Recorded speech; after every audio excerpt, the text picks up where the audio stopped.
I went through the wrong adolescence in the right way. By age 16 in 1974, I stood barely 5'5", an impressive 100 pounds. Yeah, this was long before I started working with weights. While I had the spirit of an explorer, the wilderness I explored was the wilderness outside our back door. The only thing I climbed were fences I hurdled to put distance between me and the local motorized rednecks who pursued me because I was so effeminate. I couldn't help it. It was my messed up genes, and I had only the slightest glimpse of a clue how messed up they were. It was a problem. Guys would get ready to meet a cute little blonde, and they'd find me. The results were rarely good. I heard Lou Reed's Walk on the Wild Side in the King Slowly.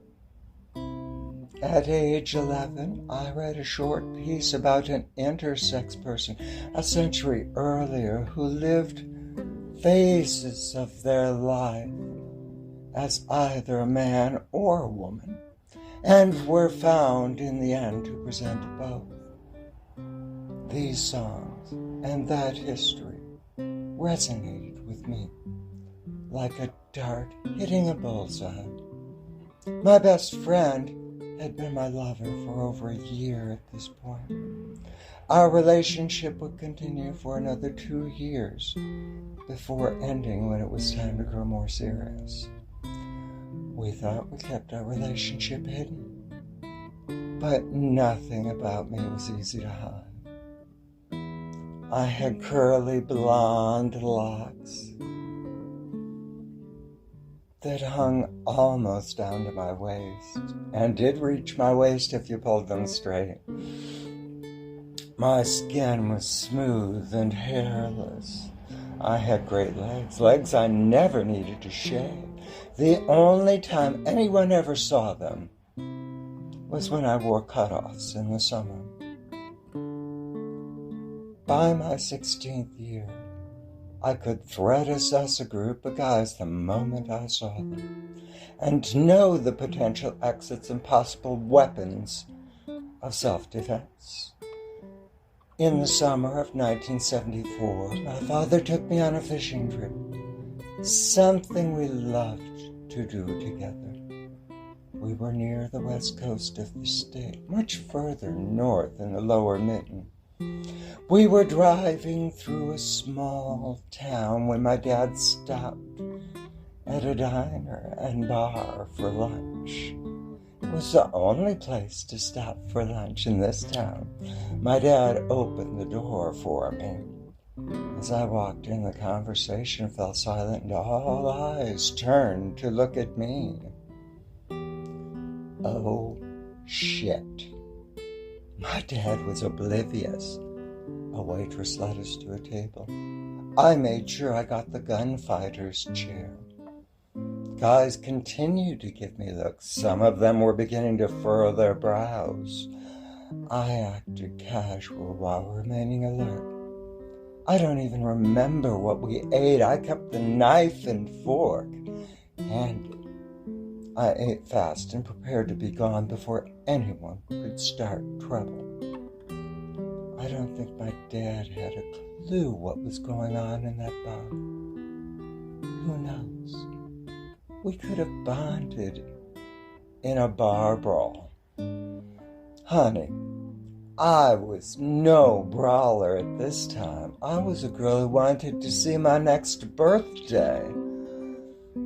It wasn't until many years later, decades even, before I was ready to defend myself in a hand-to-hand fight.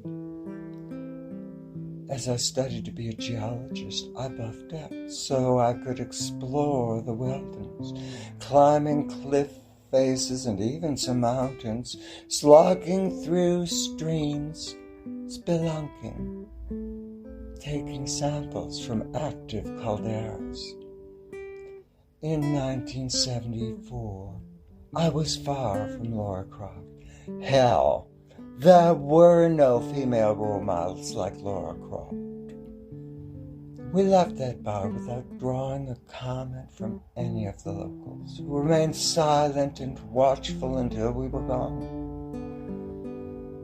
After that little visit, I knew there was a large portion of this country where I was not safe. It was a segment of the country I'd grown up around, but it was not for me. I was the outside. That is the closest the story will come to a happy ending. I survived. There would be times when I would have to fight. There were essays and long periods of abstinence in the 80s and early 90s, punctuated by anonymous encounters with guys. I got an HIV test around 94, 95. Thank the Davy, it was negative. For me, on that summer day in 1974, this was a win. The locals in the bar were kind enough not to do more than stare. Before the turn of the millennium, I treasured every moment of existence as a victory in itself. I knew I was a freak, and I was proud of it. I still am. Nowadays, when people look at me, men and women, they love what they see. Is it convoluted to say that now, in the darkest depths of the orange shit skunk regime, I feel the safest I've ever felt outside of the wilderness? It is true, I have never felt as safe and seen as I do now. I have found that when you look at the world through eyes of love, the world tends to favor you, even in the toughest, most trying moments.